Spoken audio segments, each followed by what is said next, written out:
Nós estamos, meus amigos, então numa tertúlia especial, porque nesta semana nós temos o Dia da Não Violência contra a Mulher.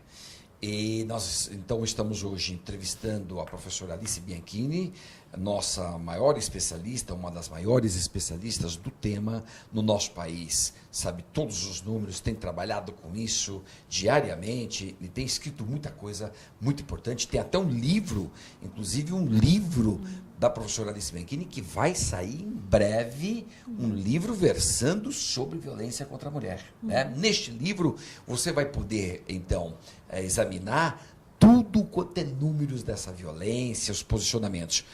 Um dos números é exatamente o que nós vamos comentar aqui agora. Por que a mulher demora tanto para buscar apoio, auxílio das autoridades? Na verdade, as mulheres aqui no Brasil levam de 9 a 10 anos para romper o ciclo. E é importante entender o que é esse romper o ciclo, né? Porque quando a gente está falando de violência contra a mulher, violência doméstica, violência de gênero, professor Luiz Flávio, tem toda uma característica especial, que na verdade é o seguinte, né?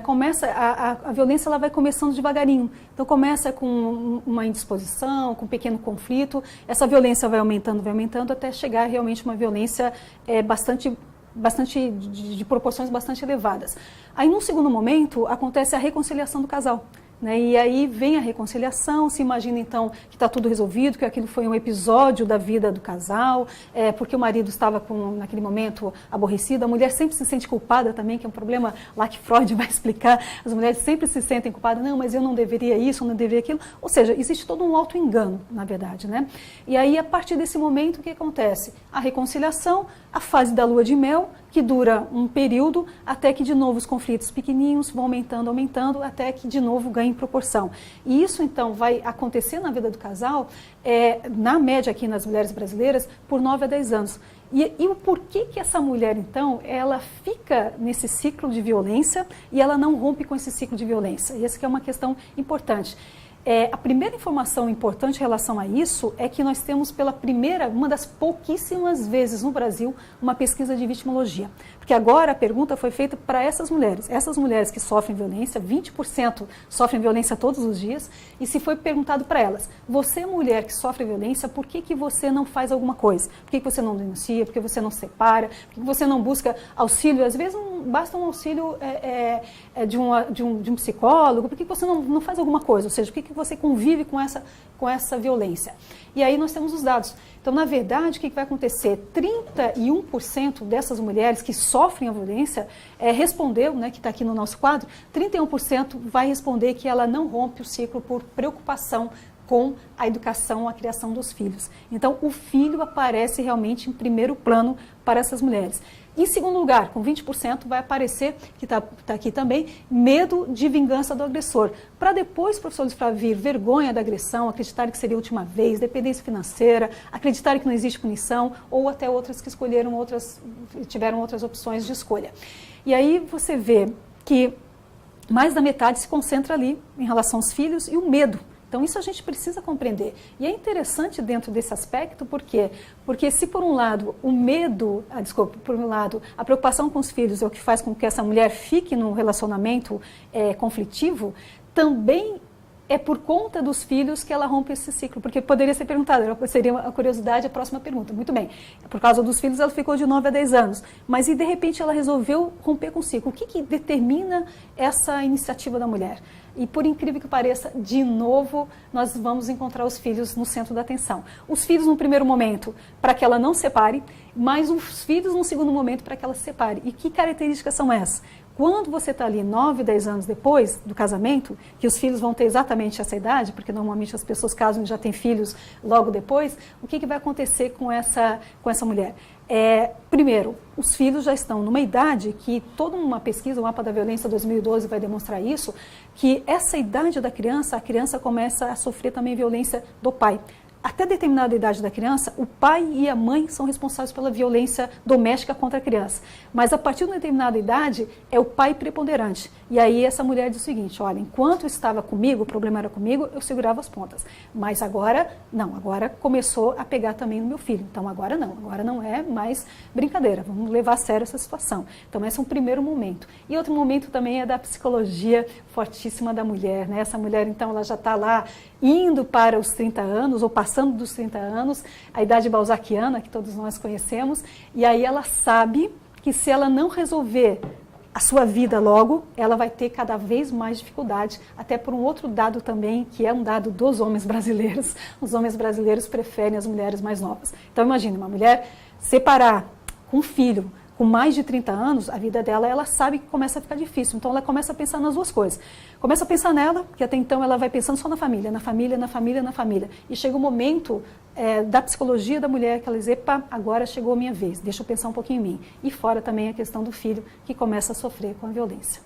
Pois, veja só, a gravidade desse problema, não? Gravidade. O Brasil cheio de problemas, muitos assassinatos aqui, roubos, latrocínios, etc. Tal, mas esse problema é muito grave, porque é o contato direto e diuturno entre agressor e agredida. E tem um outro dado agora recente, professor Luiz Flávio, que vai dizer o seguinte, das mulheres que sofrem violência por seus maridos, 52% estavam em risco de vida. 52% sofrendo risco de vida, ou seja, estiveram na iminência da morte. 52%. Então imagine o tipo de violência, né, que nós não tivemos aqui, risco de morte, na verdade, né, risco em relação à sua vida, mas o risco de morte. Então 52% dessas mulheres que são agredidas. Diante de um problema tão grave, o que é que o Brasil fez para solucionar o problema? Uma lei. Uma lei que ela é considerada uma das 3 mais avançadas do mundo. Né? Nós falamos da Espanha no bloco anterior, e a Espanha é considerada também, então são uma das 3, é Espanha, da Mongólia e do Brasil. São as consideradas as mais avançadas do mundo. Então o Brasil fez uma lei, só que o Brasil demorou muito para fazer essa lei. Na verdade, essa lei surge a partir de uma condenação que o Brasil sofreu da Corte Internacional, da Comissão, melhor me referindo, internacional. E o Brasil leva quase 6 anos para fazer essa lei, muito embora já tinha sido determinado há 6 anos anteriores. Agora, quando faz bem feita. Então, a Lei Maria da Penha, né, que é de 2006, ela está super bem elaborada, ela é muito elogiada, ela é inclusive copiada, ela é estudada por outras legislações. Só que quando o Brasil cria a Lei Maria da Penha, o Brasil é o 18º país da América Latina a criar uma lei que trate da proteção integral da mulher. Então o Brasil demorou muito. E essa demora nós estamos sofrendo agora com as consequências. Porque até antes da Lei Maria da Penha, a situação da violência da mulher, basicamente 90% ia para o Juizado Especial Criminal. Por quê? Porque grande parte da violência contra a mulher configura a lesão corporal. Corporal. Só que a lesão corporal dentro do nosso Código Penal, para ser considerada leve, ela, por exemplo, uma situação que a mulher fica internada 30 dias, hospitalizada 30 dias, para o nosso Código Penal é considerada lesão corporal leve. Então, as balizas do que o nosso Código Penal considera como leve, considera como grave, na verdade, precisaria também ser refeitas, porque imagina uma pessoa ficar 30 dias hospitalizada e para o nosso Código Penal é considerada lesão corporal leve. O que eu quero dizer com isso? Isso eu quero dizer que grande parte, 90%, na verdade, dos casos de violência contra a mulher acabavam sendo enquadrados como sendo lesão corporal leve. E com isso ia para o Juizado Especial Criminal. E chegando no Juizado Especial Criminal, que eu sou de acordo, acho que é muito importante a existência do Juizado Especial Criminal, mas o fato é que para a questão da violência contra a mulher ele não estava dando resultado, não estava sendo eficaz, ao contrário, estava vendendo aqui, entre aspas, né, uma imagem para a sociedade de que você bate e não acontece nada. E era exatamente isso que a gente vivia antes de 2006. Por quê? Porque a consequência para o marido que agredia a sua esposa, e isso também está documentado, uma parcela muito elevada dos juízes acabava fazendo um acordo, né, havia um acordo entre as partes, e o juiz então determinava que esse marido levasse a mulher para jantar. Determinava que esse marido encaminhasse flores para a mulher. E por melhor que fossem as intenções, mas acabava vendendo para a sociedade uma ideia da impunidade. Né, uma ideia de que não tem problema nenhum, você bate na sua mulher, depois você manda flores e está tudo resolvido. E isso realmente é muito ruim, essa mensagem. Né? O que faz a Lei Maria da Penha em 2006? Rompe totalmente com essa ideia. trabalha uma ideia muito importante da criação dos juizados de violência contra a mulher. Infelizmente, temos pouquíssimos no Brasil, mas dentro desse juizado que é responsável, competente tanto pelas questões penais quanto pelas questões cíveis, haveria também toda uma equipe multidisciplinar, que é composta de advogados, composta de assistente social, de psicólogos, para tentar resolver essa questão da violência, porque, na verdade, a gente tem que compreender que essa questão da violência, a gente fala muito violência contra a mulher, ok, mas tem todo um problema também em relação ao agressor, esse homem que está agredindo, e tem todo um problema muito grave e que a gente precisa analisar em relação aos familiares, principalmente os filhos e principalmente os filhos menores. Então tem uma série de repercussões em relação a esse tema que a gente precisa analisar. O terrível é que depois da Lei Maria da Penha, os juízes começaram a aplicar e mandaram muitos desses homens para a cadeia. Então, não é mandar para a cadeia que é o terrível, não é isso não. Porque às vezes merece mesmo, o violento não tem conversa, tem que ir para a cadeia. O terrível é o que se faz com este homem lá dentro da cadeia. Não há uma orientação, um livrinho para ele ler, não tem nada. Com todo o sistema aí de via satélite hoje, telepresencial, que nós introduzimos aqui no campo jurídico, meu Deus, por que não ficar um especialista dando aula para esse povo de um único lugar para todo mundo em tempo real, via satélite ou via internet? Né? Dá aula o dia inteiro. O sujeito tem que escutar muita coisa. O homem que bate mulher, ele precisa aprender muito para ser educado, reeducado. Não importa o nível de escolaridade dele. Ele pode até ter curso superior, mas ele precisa ser reeducado. Neste ponto, pelo menos, ele precisa ser reeducado. Na verdade, a Lei Maria da Penha tem previsão na Lei Maria da Penha dos centros de referências em relação ao agressor. E, aliás, pouquíssimos locais aqui no Brasil que a gente tem esses centros de referência. Por outro lado, os pouquíssimos que tem, nós vamos encontrar uma consequência em relação à reincidência impressionante. Então, em pouco tempo de trabalho nesses centros de referência de agressores, se tem tido um resultado positivo impressionante. Ou seja, vale a pena investir nessa que estratégia. Eles ficam escutando palestras. Sim, são cursos, são palestras, eles vão... Psicólogos, todo mundo, né? Assistentes sociais. Às vezes envolve a própria família também, né? Então você faz atividades junto com a família, junto com os filhos, e tem dado resultado muito positivo. Tem uma experiência disso, acho que em São Gonçalo, não é não? No Rio de Janeiro? São Gonçalo, exatamente. Eu acho que é São Gonçalo que tem uma experiência nesse sentido, né? Positivíssima. Positivíssima. Todas as experiências, pouquíssimas, que a gente tem no Brasil, com resultados assim espetaculares. Pois é, mas se já tem experiência positiva, se de fato o homem precisa ser reeducado, a questão de reeducação. Toda a família, né? Toda a família. A mulher também precisa. Também, às vezes, a mulher. Os filhos também vão precisar de assistência. Né? Tem uma pesquisa que vai mostrar, professor Luiz Flávio, o seguinte, é uma pesquisa do Canadá, mas nós já temos algumas coisas aqui no Brasil também, em nível mais regional. Vai mostrar que crianças que foram testemunhas de violência, ela nunca tocou num fio de cabelo dela, ela não foi vítima da violência, ela foi testemunha de violência. Essa criança testemunha de violência tem 3 chances maiores de se tornar também um adulto agressor.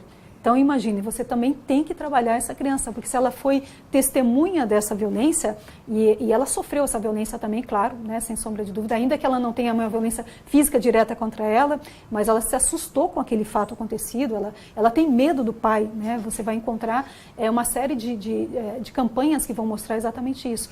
Então, quem bate na mulher machuca a família inteira, é uma campanha da Patrícia Galvão, que foi de muito sucesso para mostrar exatamente isso. Você tem toda uma implicação. A própria Lei Maria da Penha, ela se preocupa também, por exemplo, com as testemunhas. As próprias testemunhas também são alvo de preocupação da Lei Maria da Penha. Por quê? Porque numa situação como essa, poucas pessoas presenciam o fato. Normalmente acontece fechado nas 4 paredes, né? Então, os vizinhos ou outros parentes mais próximos que vão testemunhar numa situação dessa, às vezes se sentem também com medo, às vezes não conseguem entender direito, não sabe se seria bom denunciar ou não denunciar, então tem toda uma ação também com testemunhas. Pois é. Então, se tudo isso já está funcionando, por que não difundir isso para todo o Brasil. É uma questão e poderia cultural, fazer isso né? tudo como eu disse, Por satélite, teleconferência, por internet, ali trabalhando essas pessoas e dando dicas, orientações, fazendo inclusive algo interativo, porque hoje pelo Skype você pode conversar com qualquer pessoa. Na verdade, você tem que fazer isso hoje, e a Lei Maria da Penha também, ela trabalha nesse sentido. Você tem que fazer isso nas escolas, você tem que fazer isso no trabalho, você tem que fazer isso nas agremiações sociais, em todos os lugares, porque se não tiver uma cultura, e o Brasil melhorou um pouco essa questão da desigualdade de gênero, mas também nós estamos muito fracos nessa questão da desigualdade de gênero no Brasil. Nós temos um índice de desigualdade elevadíssimo, né? Então, se a gente for analisar as mulheres na escola, a questão do atendimento de saúde das mulheres, as mulheres no mercado de trabalho, né? Todos esses índices, a mulher na política, então, é dos índices piores que nós vamos encontrar no mundo, é o índice no Brasil. Então, se você não tiver efetivamente uma inserção da mulher na sociedade, uma compreensão da questão da igualdade, não adianta ir depois na ponta, né? Porque o problema já está anterior. Muito bem, nós estamos então fechando aqui o nosso segundo bloco com a professora Alice Bianchini, falando da não violência contra a mulher. Nós vamos insistir em vários pontos, continuar neste balanço da Lei Maria da Penha, mas sobretudo pensar um pouco no futuro. O que poderíamos estar imaginando para além da Maria da Penha, além da lei? O que mais? Onde que estaria mais o problema? Em suma, solução. Buscar solução para esse problema. Até já!